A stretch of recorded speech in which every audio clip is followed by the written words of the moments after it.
ఒకటే అండి, గురువుల దగ్గరికి శిష్యుడు వెళ్ళాలి కానీ శిష్యుల దగ్గర గురువు రాడు. ఆ డిఫరెన్స్ అనేది మనకు క్లియర్గా అర్థమైపోతుంది. వాళ్ళ దగ్గరికి పంపించడం పవన్ కళ్యాణ్ గారు నేర్చుకున్న మర్యాద అది. ఇక గత ప్రభుత్వం అంటావా, అది నియంత్ర పాలన అని చెప్పేసి అందరికి తెలిసిందే. నియంత్రణ పాలన గురించి మనం చెప్పాల్సింది ఇంకేం లేదన్నట్టు. అక్కడ పవన్ కళ్యాణ్ గారిని చూసి నేర్చుకోండి, కనీసం నెక్స్ట్ ఎలక్షన్స్కైనా మీరు బాగుపడవచ్చు. అంటే ఇప్పుడు మనము మొన్న వరలక్ష్మి వ్రతానికి కావచ్చు, అంతకుముందు రాఖీ ఫెస్టివల్ కావచ్చు, ఇప్పుడు కావచ్చు, సో వాళ్ళకి కానుకలు ఇస్తూ ఉన్నారు కదా. సో చాలామంది జనాలు ఎట్లా అంటే ఇట్లా కానుకలు ఇవ్వడం ఏంటి, ఏదో విద్యా సంస్థలకు ఆరోగ్య సంస్థలకు డబ్బులు ఇవ్వచ్చు కదా, ఇట్లా వేస్ట్ ఎందుకు చేస్తున్నారని కూడా క్వశ్చన్ చేస్తున్నారు జనాలు క్వశ్చన్ చేయడంలో కూడా తప్పలేదండి. అది కానుకలు అనేది ఫ్రీ. ఇంతకుముందుకు జగన్ గారు చేసిందే ఫ్రీ అని చెప్పేసి, ఫ్రీ బీస్ ఇవ్వడం అని చెప్పేసి, ఇప్పుడు వీరు కూడా అదే రకంగా చేస్తున్నారు అని చెప్పేసి వేలెత్తి చూపుతున్నారు. అంటే కాకపోతే దీంట్లో విషయం ఏంటంటే పవన్ కళ్యాణ్ గారు సొంత డబ్బుతో ఇవి చేస్తున్నారు, ప్రభుత్వం డబ్బులు కానీ నిధులు కానీ ఇక్కడ లేవు. అదే చెప్పబోతున్నా, మీరు ఆపినారు. ఇప్పుడు ఏది చేసా అని పవన్ కళ్యాణ్ గారు తన సొంతంగా చేసుకుంటారు. అంటే ఇప్పుడు ప్రజలకు అనేది కనిపించేది ఏంటంటే ఏది ఇచ్చినా ఫ్రీ ఇస్తున్నాను అని చెప్పేసి, ఫ్రీ ఇచ్చేదని చెప్పేసి గత ప్రభుత్వం జగన్ గారు చేసిన తప్పే వీళ్ళు చేస్తున్నారని చెప్పేసి ప్రజలకు తెలుస్తుంది. కాకపోతే పవన్ కళ్యాణ్ గారు ఫ్రీగా ఇస్తున్నారని చెప్పేసి తన జేబు నుంచి ఇస్తున్నారన్న విషయం తెలియడం చాలామందికి. అది అందరికీ తెలిసేలా చేయాలి. అది తెలిసేలా చేసినప్పుడే ఆ ప్రజల్లో అపోహ అనేది పోతుంది. చలో తను ఎంత ఫ్రీ ఇచ్చినా కూడా తన సొంతంగా ఇచ్చుకుంటున్నాడు. దానివల్ల మనకు మన రాష్ట్ర బడ్జెట్ కానీ రాబోయే వాళ్ళకి కానీ కష్టం అనేది ఉండదు. అంటే తన జేబు నుంచి డబ్బులు ఇస్తూనే ప్రజల్ని పైకి లేపడానికి చూస్తున్నారు కొద్ది గొప్ప. సపోజ్ ఇప్పుడు గురు పూజోత్సవమే ఉంది. ఇవాళ ప్యాంట్లు షర్ట్లు చీరలు ఇచ్చారు. తక్కువ పెట్టుకున్నా 100 రూపాయలు వేసుకోండి. చీరకు 100 రూపాయలు, డ్రెస్కు 100 రూపాయలు, అంటే 100 అయితే వాళ్ళకి మిగిలినట్టే కదా. ఇంకో నెల రోజుల వరకు అయితే వాళ్ళకి కొత్త బట్టలు కొనుక్కోవాల్సి ఉండదు కదా. అంటే ఆ ఖర్చు అనేది వాళ్ళకి మిగిలిపోతుంది. ప్లస్ దీంట్లో జరిగింది ఏంటంటే ప్రభుత్వం తరపు నుంచి ఒక పైసా పోవట్లేదు. అంటే అటు ప్రభుత్వ ఖజానా మిగిలిపోతుంది, ఇటు ప్రజల డబ్బు మిగిలిపోతుంది. అన్న నమస్తే. నమస్తే అన్న. సో ఈరోజు ఉపాధ్యాయుల దినోత్సవం అంటే టీచర్స్ డే సందర్భంగా పవన్ కళ్యాణ్ గారు పిఠాపురం నియోజకవర్గంలో ఉన్నటువంటి అందరి కూడా ఉపాధ్యాయులకి తన సొంత డబ్బుతోని మగవాళ్ళకైతే ప్యాంటు షర్ట్లు కానీ ఆడవాళ్ళకైతే శారీస్ ఇచ్చారనమాట. సో దీన్ని ఏ విధంగా చూస్తారు మీరు, మంచి పని అంటారా? ఉపాధ్యాయులకు తల్లి తండ్రి గురువు దైవం అంటారు మనం పెద్దలు. ఇలా గురువులకు ఇవ్వడం చాలా మంచి పరిణామం. ఎందుకంటే ఉపాధ్యాయులను అంతపూర్తి గౌరవించడం. నాకు తెలిసి గతంలో ఇప్పటి వరకు ఏ నాయకుడు కూడా అంతపూర్తి లేదు.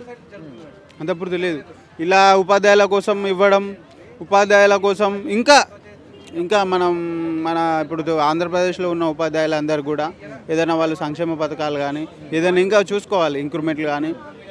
ఉపాధ్యాయులు అనేది మనకు గురువులు. మనకు గురువు లేకపోతే ఏం లేదు, మనకు నాలెడ్జ్ లేదు, మనకు విద్య లేదు, చదువు లేదు, పెద్దలకు గౌరవం అనేది ఎట్లా అనేది ఏం కాదని మనకు ఏం తెలియదు. కాబట్టి గురువులను గౌరవించడం మంచి సాంప్రదాయం. ఇదే సాంప్రదాయాన్ని మళ్ళీ కంటిన్యూ చేయాలని కోరుకుంటున్నాను. ఇప్పుడు మనము ఎవరైనా డాక్టర్స్ కానీ, అడ్వకేట్స్ కానీ, ఇంజనీర్స్ కానీ ఎవరి కెరీర్ అయినా కూడా ఒక స్టూడెంట్స్ నుంచి స్టార్ట్ అవుతుంది. సో ఆ స్టూడెంట్కి మన గురువులే జ్ఞానం ఇస్తూ ఉంటారు. సో అలాంటి వాళ్ళని చాలామంది కూడా మర్చిపోతూ ఉంటారు స్కూల్ అయిపోగానే, ఎడ్యుకేషన్ అయిపోగానే. కానీ ఈయన గుర్తుపెట్టుకొని ఉపాధ్యాయులందరూ కూడా ఈ విధంగా పంపించడం అనేది మీరు గొప్ప విషయం అంటారా కాదండి? చాలా గొప్ప విషయం అన్న. ఎందుకంటే ఇంత ఒక మంచి పని, ఇప్పుడు ఎవరైనా మన వ్యక్తి నచ్చినా నచ్చకపోయినా సమాజంలో ఒక మంచి జరిగినప్పుడు, మంచి చేసినప్పుడు మనం అభినందించాలి. మన అపోజిషన్ మనము వ్యక్తి కావచ్చు, పార్టీ కావచ్చు, ఎనీవేర్ ఏదైనా కావచ్చు. బట్ ఒక వ్యక్తి సమాజం కోసం పనిచేసినప్పుడు, ఉపాధ్యాయుల శ్రేయస్సు కోరినప్పుడు అది ఖచ్చితంగా అభినందించాల్సిన విషయం, అప్రిషియేట్ చేయాల్సిన విషయం. పవన్ కళ్యాణ్ గారి గురించి మీరు ఏం చెప్తారండి? పరిపాలన గురించి కావచ్చు, సినిమా కెరీర్ గురించి కావచ్చు, చేసే సేవా కార్యక్రమాల గురించి కావచ్చు. పవన్ కళ్యాణ్ గారు చాలా మంచి వ్యక్తి, గుడ్ పర్సన్. అలాగే చాలామంది వ్యక్తులకు కానీ అక్కడ ఆర్మీకి కానీ చాలా లక్షలు డొనేట్ చేసినటువంటి వ్యక్తి.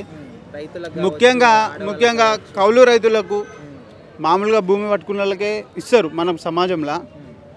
భూమి కౌలు పట్టుకున్న రైతులకు కూడా వీళ్ళు అట్లా సాయం చేయడం, ఆర్థిక సాయం చేయడం, మనిషికి 1 లక్ష రూపాయలు సాయం చేయడం చాలా మంచి పరిణామం. ఇలాగే ఇంకా నాయకులు కూడా, డబ్బున్న నాయకులు చాలామంది ఉన్నారు, పేర్లు ఎందుకు కానీ చాలామంది ఉన్నారు. మీరు డబ్బు దాచుకోకుండా సమాజం కోసం, దేశం కోసం పనిచేయండి. సమాజంలో ఉన్న వ్యక్తులకు, లేని పేద వ్యక్తులకు మీరు ఆదుకోండి, చేయూతనియండి, సమాజాన్ని అభివృద్ధి చెందిపియండి. దేశం కోసం సమాజం కోసం పనిచేద్దాం. జై హింద్.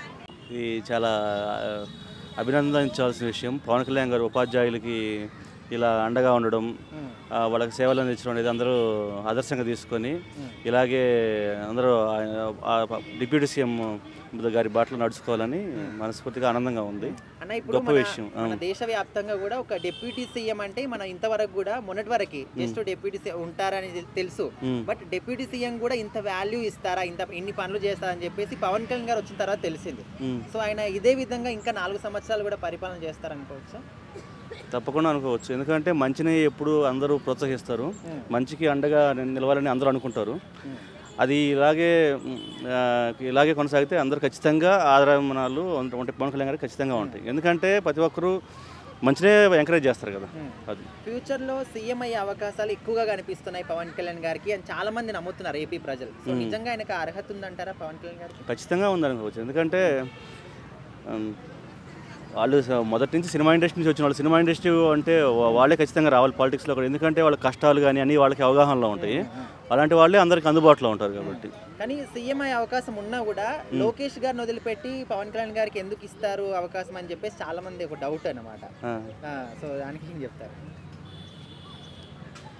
పవన్ కళ్యాణ్ గారికి అంటే అది ఎక్స్పీరియన్స్ బట్టి ఉంటుంది, అవగాహన బట్టి ఉంటుంది. అవగాహన ఏంటంటే ప్రజలు కూడా గమనిస్తుంటారు ఎవరు అవగాహనలో ఉన్నారు, ఎవరు ఏంటనేది మెచ్యూరిటీ అనేది ప్రజల నిర్ణయం కాబట్టి అలా. జగన్ గారు ఏమో ఒకరికే ఇచ్చారన్న, కుటుంబంలో 4 5 ఒకరికే ఇచ్చారు. వాళ్ళు ఎవరు గవర్నమెంట్ స్కూల్లో జాయిన్ అవ్వలేదు, అందుకని టీచర్లు ఖాళీగా ఉండాలని వైన్ షాప్కి వెళ్ళారు. ఓకేనా? ఇప్పుడు మన పవన్ కళ్యాణ్ గారు చంద్రబాబు కూటమి ప్రభుత్వంలో ఎంతమంది ఉంటే అంతమందికి ఇస్తున్నారు. పేరెంట్స్ కూడా ఒకళ్ళని చదివికుండా ఉండేవాళ్ళు కూడా ఇద్దరు ఎంతమంది ఉంటే అంతమందిని స్కూళ్ళకి పంపిస్తున్నారు. గవర్నమెంట్ స్కూల్ వైపు విద్యార్థులు చూస్తున్నారు. ప్రైవేట్ స్కూళ్ళకి తగ్గించిన గవర్నమెంట్ స్కూళ్ళకి విద్యార్థులు చూస్తున్నారు. జగన్మోహన్ రెడ్డి అప్పుడు ప్రవేశపెట్టిన ఇంగ్లీష్ మీడియం కానీ అది కంటిన్యూ అవుతుంది. మన చంద్రబాబు గారు అమ్మ క్యాంటీన్ పెడితే అది జగన్మోహన్ రెడ్డి గారు వచ్చిన కానీ తీసేశారు. అట్లా కాకుండా చంద్రబాబు నాయుడు గారు కంటిన్యూ చేస్తున్నారు ఇంగ్లీష్ మీడియం అనేది. అందుకని గవర్నమెంట్ స్కూళ్ళకి ఆదరణ అనేది పెరిగింది. గురువులకి ఒక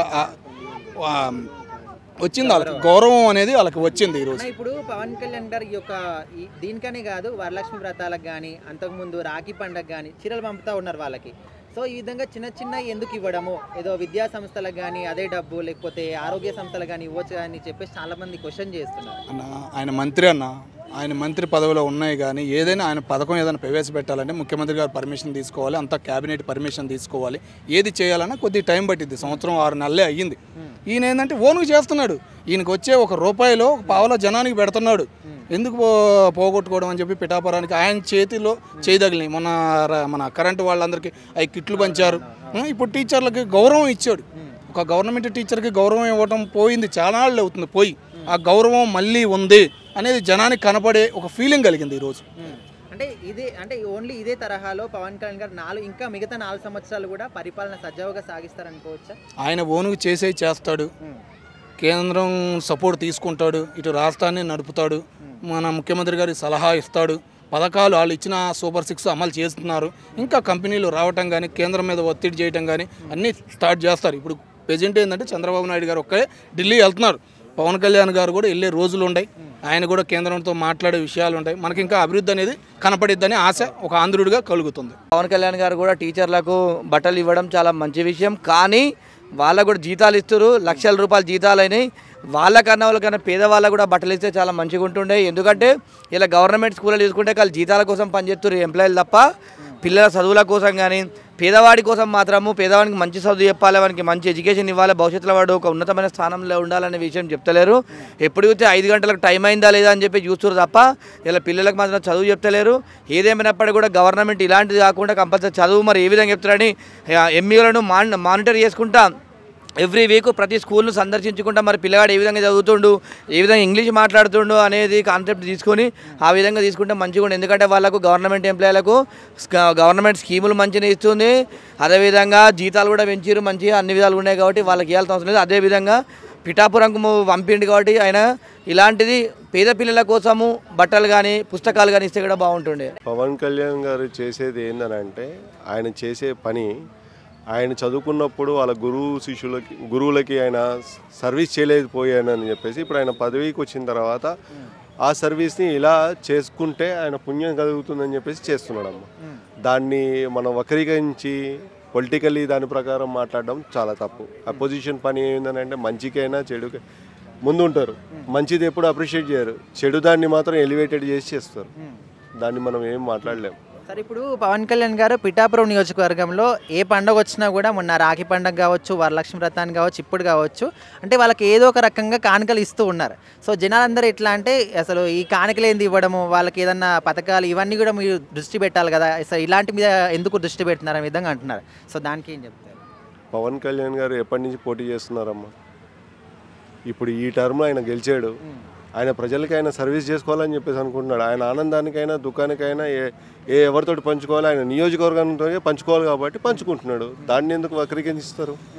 అంటే ఇచ్చేది ఏదో విద్యా సంస్థలకు కానీ అదేవిధంగా ఆరోగ్య ఇస్తాడమ్మా. ఫస్ట్ అయితే ఆయన నియోజకవర్గంలో ఏదైతే ఆయన సెలబ్రేట్ చేసుకోవాలనుకుంటున్నాడో దాన్ని అప్రిషియేట్ చేయండి, అంతే. సో ప్రజెంట్ మరి ఆయన ఒక డిప్యూటీ సీఎంగా ఆయన 100% పరిపాలన బాగుందంటారా? చేస్తున్నాడు కాబట్టే కదా మా ఆయన గురించి క్వశ్చన్స్ అడుగుతున్నాం. చేయకపోతే మనం అడగం కదా. సో ఫ్యూచర్లో సీఎం అయ్యే అవకాశాలు ఏమైనా కనిపిస్తున్నాయంటారా? ఆయన ఇప్పుడు విద్యార్థి, నేర్చుకుంటున్నాడు ఏది అనేది. యాక్టింగ్ ఎట్లయితే నేర్చుకొని ఒక స్టార్ లాగా, పవర్ స్టార్ లాగా ఎట్లయితే అయ్యాడో ఇప్పుడు కూడా పొలిటికల్లీ కూడా అట్లనే నేర్చుకుంటున్నాడు అని చెప్పేసి నేను అనుకుంటున్నాను. కావాలనుకుంటే పదవి ఇప్పుడే ఇచ్చేయగలుగుతారు కదా. సరే, ఇప్పుడు సిబిఎన్ గారి తర్వాత ఏపీ రాష్ట్రానికి సీఎం అయ్యేటటువంటి ఒక హోదా ఈయనకే ఉందని చాలామంది నమ్ముతున్నారు. కానీ అటు నారా లోకేష్ గారిని వదిలిపెట్టి ఈయనకు అవకాశం ఇస్తారనుకోవచ్చా టీడీపీ వాళ్ళందరూ కూడా?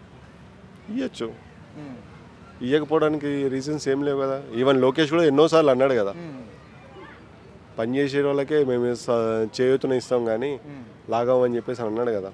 అప్రిషియేట్ చేయాలి దాన్ని.